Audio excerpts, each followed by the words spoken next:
Hello and welcome to. That's not the intro I'm supposed to be doing.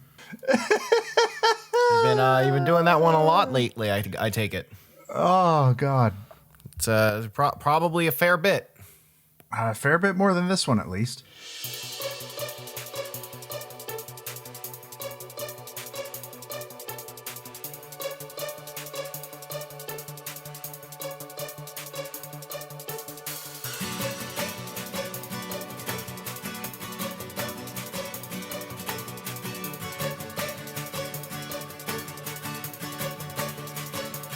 Welcome to Smashterpieces, a casual walk through the history of the Super Smash Bros. Ultimate roster. My name is Joe. And my name is Matt. And if you're new here, what we are usually doing on this show is we are playing one game for every character in Super Smash Bros. Ultimate from 1984's Duck Hunt to 2019's Fire Emblem Three Houses. But this is a bonus episode, which means it's not an episode that is on our official list, and you're getting it because the official list episode is taking too long. Sorry. Very possible there's back-to-back bonus episodes for this one.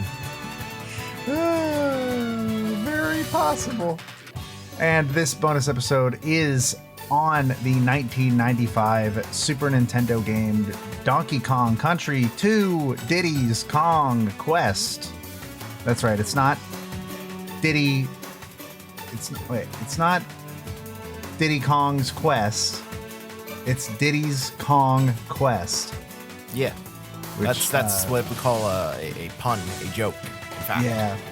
I know a lot of people who don't realize that until they're adults. I didn't realize it until I was an adult.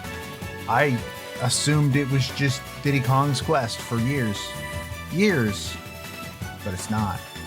It's Diddy's Conquest. This is his conquest of the land. Yeah, his conquest of the land and the murdering of all of the pirates on it. All of them. They are all dead now, and they'll never bother anyone again. So I'm going to be real here. I don't really remember what I said about the first game, and I kind of made a point not to check because I feel like if I did, I wouldn't have much to say about this game because it's kind of just the same game. If I remember correctly, essentially, we both sort of walked away from Donkey Kong Country 1 being like, yeah, it's fine. It's a fine 2D platformer, I guess. And there really wasn't much more than that. That's which is kind of where I stand on this one, to be honest. I kind of like this one better, but I'm not going to sit down and be like, oh, it's far improvement. It's one of the best 2D platformers ever. It's fine. Yeah, I feel like a lot more this time. I mean, maybe I felt it last time and I just don't remember it, but I really felt this time around that the field of view really hurts this game as a platformer because the camera is pretty zoomed into the character compared to most 2D platformers, especially before we had widescreen games. So you don't really have a lot of room to see what's coming. And I think that really makes some of the levels in this game a lot more frustrating than they need to be. Oh yeah, especially because it's just kind of a difficult game on top of that. You can't zoom the camera in. You can't zoom the camera out, Matt. Otherwise, if you do that, nobody's going to be able to see your beautiful 3D models. We're not going to get to notice the silicon graphics. Yeah, and you spent more money than your entire company is worth to get that technology, so you better fucking make sure people can see it. And I just kind of... A lot of, like, the gimmicks to the levels just didn't really feel that interesting to me. They blend together a lot. I don't even feel like there are really that many distinct levels that stand out. Besides remembering that, oh, hey, all the Bramble levels are bad. Oh God, they're all so fucking bad. Especially, I really didn't like the one that I really don't like. The Bramble level is the one where you are riding the parrot Squawks. That one sucks a lot. I don't remember what that level's called, but it's bad. Most of the time that I was with like the animal companions in this game didn't feel great. I feel like I especially felt it on the spider with where like you had to shoot the webs with like this really weird control timing so that you could make like a staircase out of them basically. And I Yeah. never managed to intuitively figure out how that was supposed to work. Yeah, the animals in this one are not great. And I feel like it was specifically because they wanted to make it feel a bit more. They wanted there to be more of a difference between all of the animals. Because in Donkey Kong Country 1, you had, like, yeah, you got Rambi, you got the ostrich, and you've got On Guard. And like all three of those are like, yeah, they're different animals, but they all boil down to you ride them and that's it. That's the whole thing. And maybe it's okay that that's the whole thing, frankly. Because once they start getting more complicated, then it also just becomes really frustrating when like you lose them, and then it's just like the entire level's just kind of shot because you just need to go back, or else you're just not going to be able to get some of the secrets, or the level's going to be substantially more difficult. I don't really like that so much of this game's like secrets and such are dependent on things that you can lose, and you just need to start over. I think that this game's difficulty balance in general is fucked. We mentioned the Bramble levels. So one of the big complaints that people had when DK Country 1 came out, and stop me if you've heard this story before, whether it's about Donkey Kong Country or literally any other video game, there were complaints that the original was too easy, and they overcorrected super hard.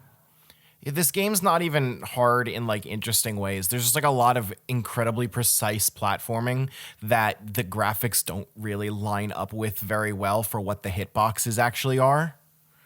Like there was one clip that I put on Twitter of just like me rewinding on the NSO app over and over again because like I was just supposed to make like a pixel perfect jump over something that had a much wider hitbox than the sprite actually appeared to be. And it's just the game doesn't have a lot of very good visual conveyance for what will and will not kill you. And that combines with the small field of view in a way that makes the game very frustrating. Even when it does, some of the later levels are just straight up bad and not fair. Like Toxic Tower, for one. Toxic Tower is the one where you are the snake for pretty much all of it. And it's a rising poison pool that is going fast enough that it's essentially always right behind you. And if you make one mistake, you die. Fuck I you. came real close to just not playing anymore after that. Like, that level is possibly one of the worst levels of a 2D platformer I've ever fucking played. It is so bad. Like, and even it's bad enough that, like, we have a friend who she really, really loves, like, really, really hard platformers. And when I mentioned this level, the instant I mentioned it, the first words that came out of her mouth were "fuck Toxic Tower." Like, it's just not good. It's not a fair level. And there's so many of the, like, later levels in the game that are just that. And the controls just kind of don't feel good enough to justify difficulty. Like, it feels very clunky and odd the way that you move in this game. To the point, like, it almost feels like you move slower than you're supposed to.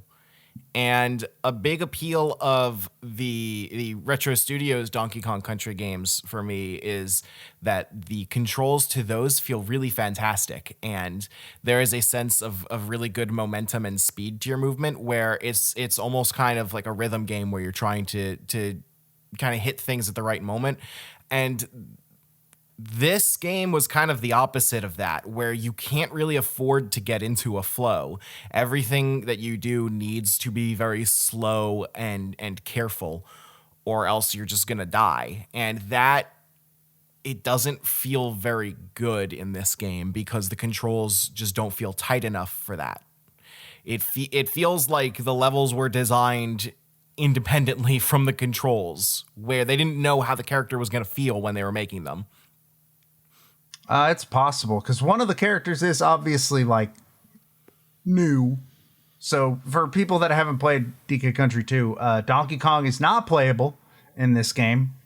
In fact, the plot of the game is that Donkey Kong has been kidnapped by King K. Rool.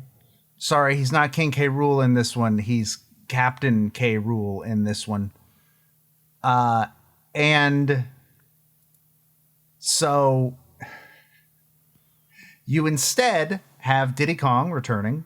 Obviously, you can probably tell that based on the fucking title of the game. But you also have Dixie Kong, who is Diddy's girlfriend. Yeah, I believe that is the case. Something. I don't know. I believe that she is Diddy's girlfriend. She's Tiny's sister. Yeah, but Tiny's not real. Tiny is real in my heart. The original Tiny. The new Tiny's not real. You're correct on that. But she comes with a pro and con, in my opinion, because on one hand, I love playing as Dixie personally. But she does come with a trade-off that in the original Donkey Kong Country, like, DK was slower, but he was also stronger, and he felt like he had more weight behind his movement. Whereas Diddy is a little bit floatier, and he's faster. But both Dixie and Diddy feel like they're roughly the same weight, if that makes sense. Yeah. Which does sort of affect the game in general. But, like, DK Country 3 kind of fixes this by making the second character heavier again. It's just that character happens to be a character pretty much no one likes. Yeah, well, it's kind of, I think I mentioned that this was another big part of the issue that I had with the game is where I like to a lot less, specifically because Donkey Kong's not in it, and because between the three characters of DK, Diddy, and Dixie, each of them do have like their own distinct feel. And I'm talking about like the really specific nuances of like their exact rate of acceleration, their hitboxes, all those things. And of those three, I really only think Donkey Kong feels good. Like, and he's the one that's not here.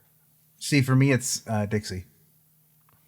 I really, really like playing as Dixie. If I'm not playing as Dixie, then I'm not having as much fun in this game.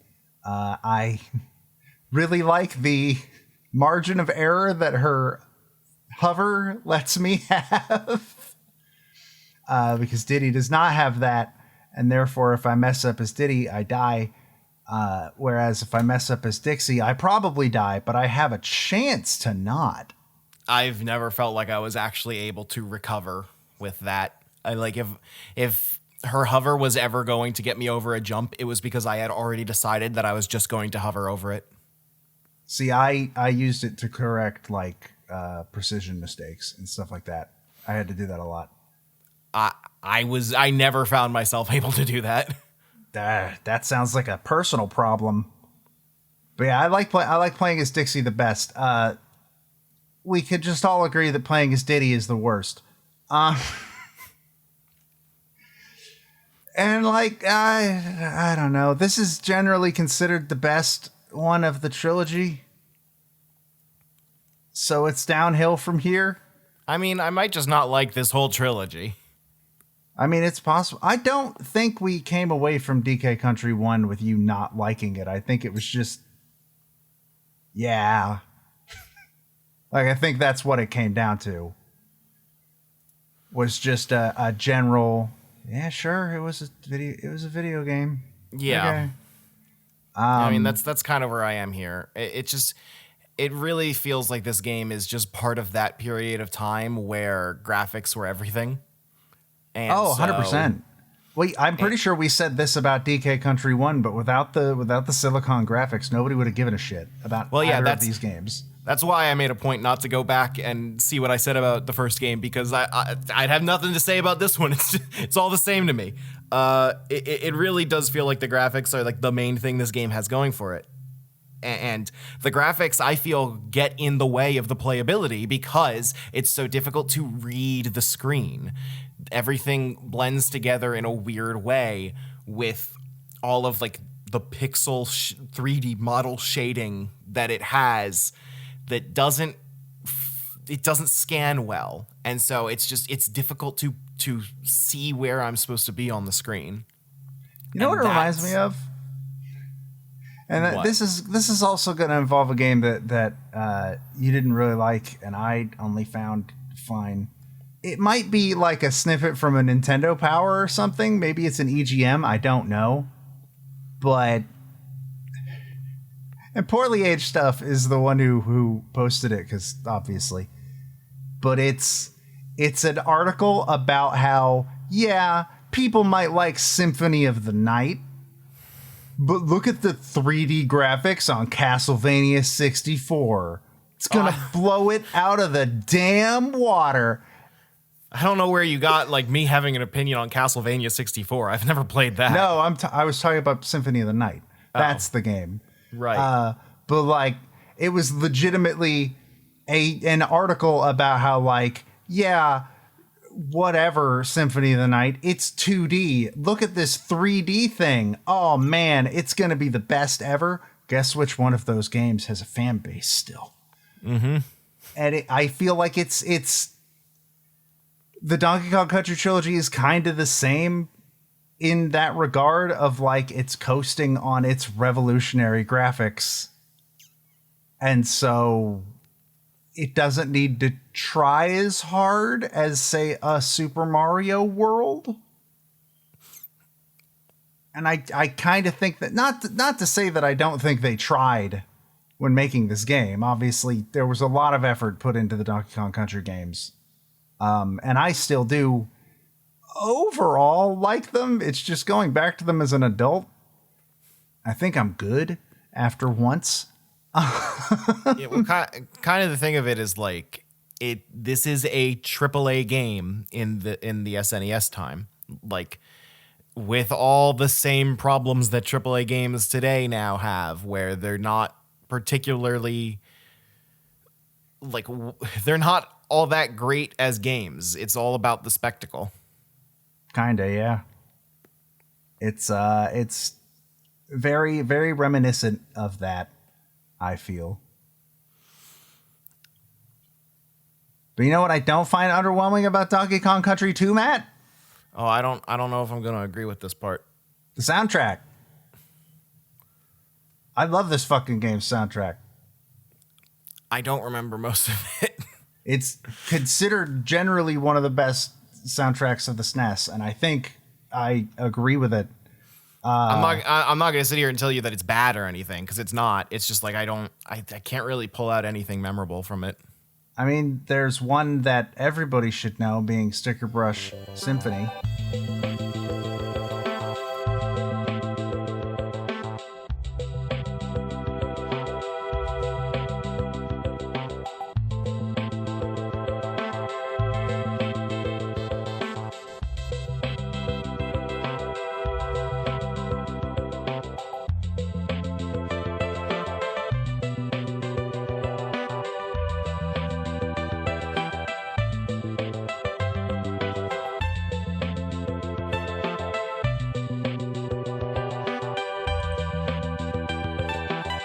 Sorry, everybody, it's not Sticker Brush Symphony, as I learned recently. It's Sticker Bush Symphony. Because my life has been a lie for years. Recently, David Wise, the composer behind this game, posted like a screenshot of some of the, what was it? Some of the metadata or something behind some of the original production files, and you could see that the song is labeled Sticker Bush Symphony. And then Peter and I, when we found this out, started looking around at other official sources, and yes, it's Sticker Bush Symphony. Yes, and we've been adding the R in without realizing it for years. So that's cool. My entire life was a lie, but this song's pretty good. Though I think pretty much almost every remix of it in the future has been like 10 times better. Like the Brawl remix of this song is untouchable. It's fantastic. Yeah, like this one's just kind of like fine. Like I don't even know if this is like even that much of a super standout for me, to be honest. It's not really for me either on the grand scheme of things in the soundtrack, but like you said, it's the normie pick. Like if people are gonna know one song from Donkey Kong Country 2, it's this one. Just in general. One of my personal favorites is actually Hothead Bop.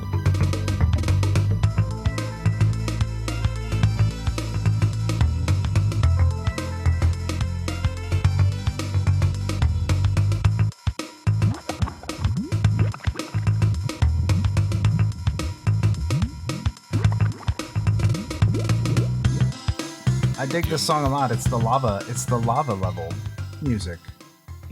Where you're bopping on the alligators that can, for some reason, are they crocodiles? I guess they're crocodiles. Kremlings are crocodiles, I think. Why can they survive in the lava? I don't know. Shut up. But I really, really like this song because it doesn't sound like what I would expect a lava level to sound like. And I kind of dig that. And I just think it has a pretty good groove to it in general. I think overall the soundtrack just kind of isn't really like the vibe that I go for music. Like it's very low key and relaxed in a way that I tend not to really find memorable because it just kind of like it fades into the background a little bit, and that's kind of part of why it just doesn't really stick for me. It feels almost like almost like the kind of music that you'd get at like a Disney theme park where like it's not there to be noticed. It's there almost specifically not to be noticed. Oh no, that's just the two songs we've talked about. I'm looking through the whole soundtrack. Snakey Chanty?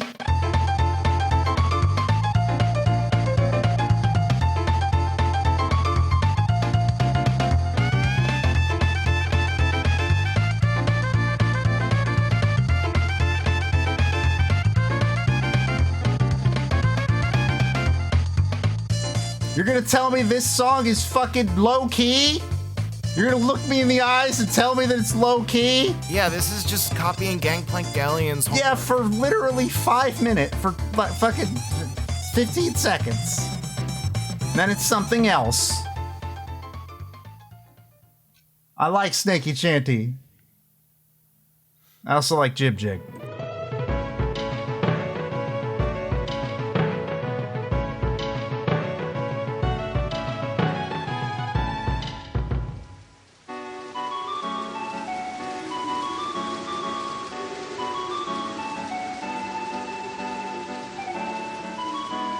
Though that one is also very low-key. But I like it because I like sea shanties, and this one sounds like a well, not really a sea shanty, but it sounds like something you'd hear on a pirate You get what I mean. It's piratey. I like it. Jib Jig is fun. But it's another one where like you go look up like actual violinists playing this song, and holy shit, it's so much better. It's really, really good. Yeah, I don't think the sound font in this game does it any favors. That's the SNES's fault, to be perfectly fair. When the SNES tries to do more realistic sounding instruments, it's not good at it? Maybe it shouldn't do more realistic instruments. I only have one other song that I like to talk about when I talk about DK Country 2, and that's Mining Melancholy.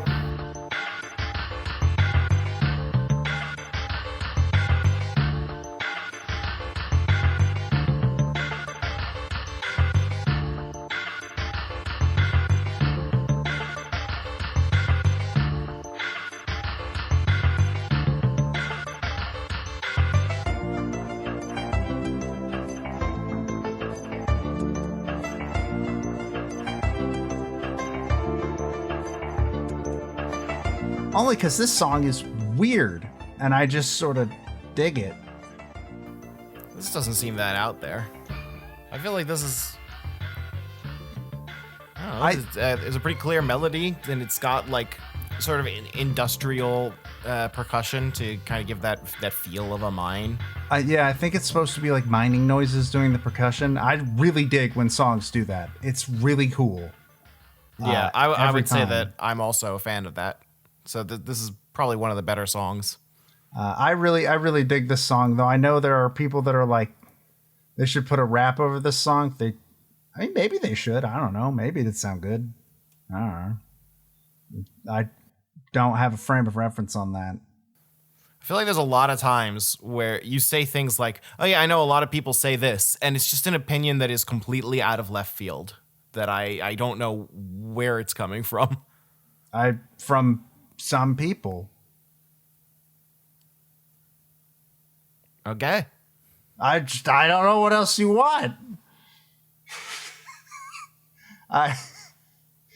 It just has it's one of those songs that sort of feels like, I think there actually are people that have put rap over this, but I haven't gone and seeked it out because I don't know.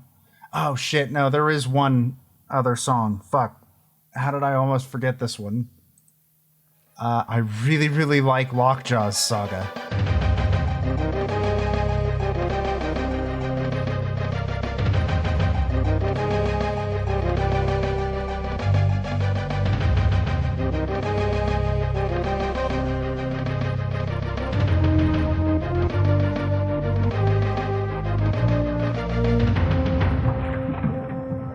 This is one of the ones that came back in Tropical Freeze, actually. And Tropical Freeze has my favorite version of this song in general. But this is the original, and the original is still pretty all right, honestly, overall. I dig it. It's very intense. Yeah, I'm thinking the sound font is like the biggest problem that I have here, where like this melody, like I'm thinking about it and this does seem good. It's just like the actual sound of it just feels, I don't know, it just doesn't feel great. Well, let me look up real quick the Tropical Freeze versions. Because there's two, actually. It's all in the same level. So I'm gonna play both of them. The first one being Irate 8 Tension.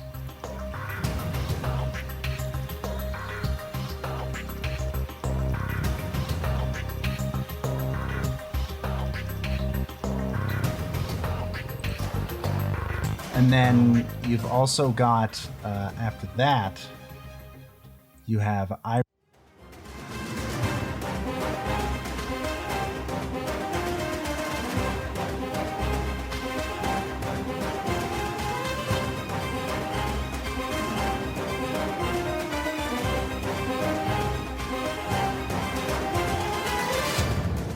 and in Tropical Freeze, it's a level where you are being stalked and then actively chased by a giant octopus. And it's my favorite level in Tropical Freeze by far, and this music is a good part of it. I will say that the chase version is definitely more my speed.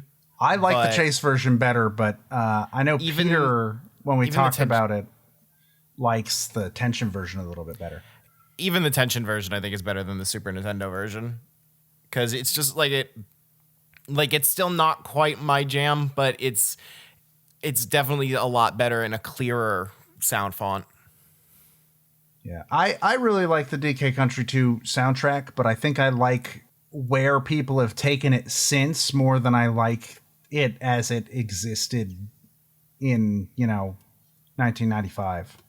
Yeah, I would say that probably, like, for defining like my what I vibe with for music is probably like musical contrast, and there isn't really a lot of that in this soundtrack, where like the overall like tone and like tempo is more or less the same throughout entire songs in this, in a way that just it feels static, and I just don't dig that as much. Yeah, I could see that. It is very low quality because it's the compressed versions too. That's part of it.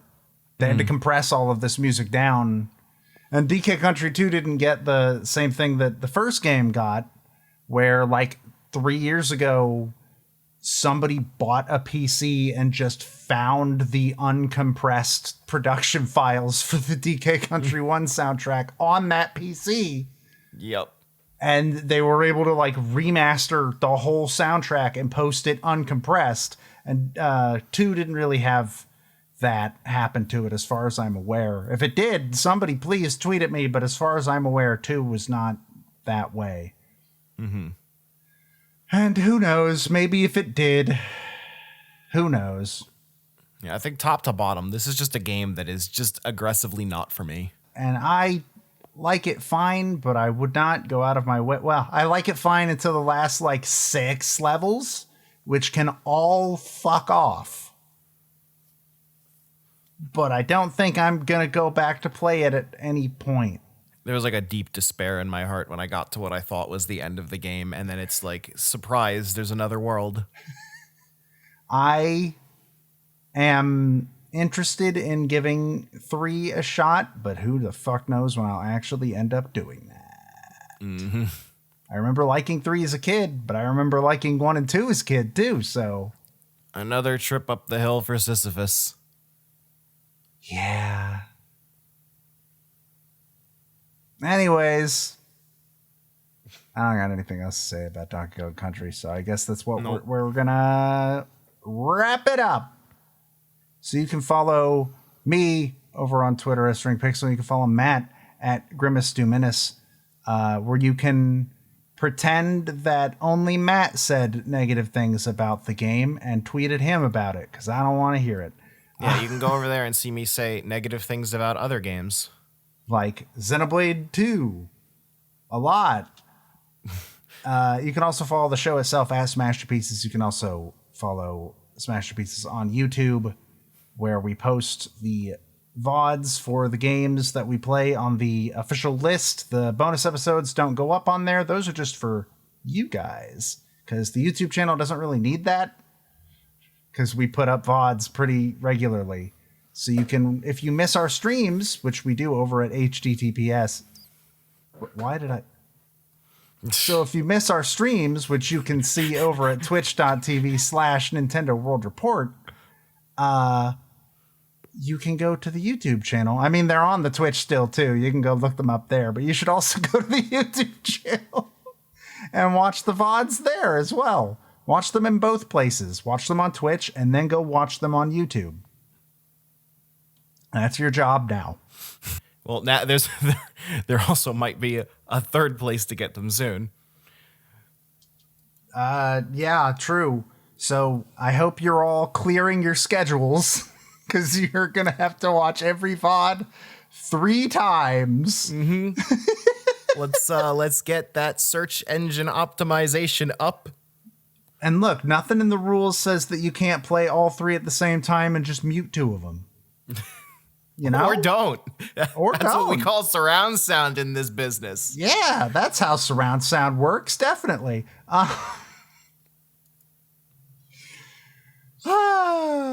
He does not edit bonus episodes, but you can also follow our usual editor, Peter Spezia, at Pete Speak Easy. I do another show with him called Original Sound Chat, where we talk about video game music. We actually have an episode on Donkey Kong Country 2. You can go check that out. It was paired up with Kingdom Hearts Dream Drop Distance, which I had forgotten that's what the game was paired up with. What's the theme on that one? I don't remember, but I genuinely don't remember. And I don't want to look it up because it'll be disappointing if I do, I feel like. Won't it? I don't know. But yeah, you can go listen to that and listen to me talk about how the best song in Dream Drop Distance isn't even from Dream Drop Distance originally. So, you know. With that, my name is Joe. My name is Matt. And we'll see you next time for whatever the hell episode is coming up. Bye.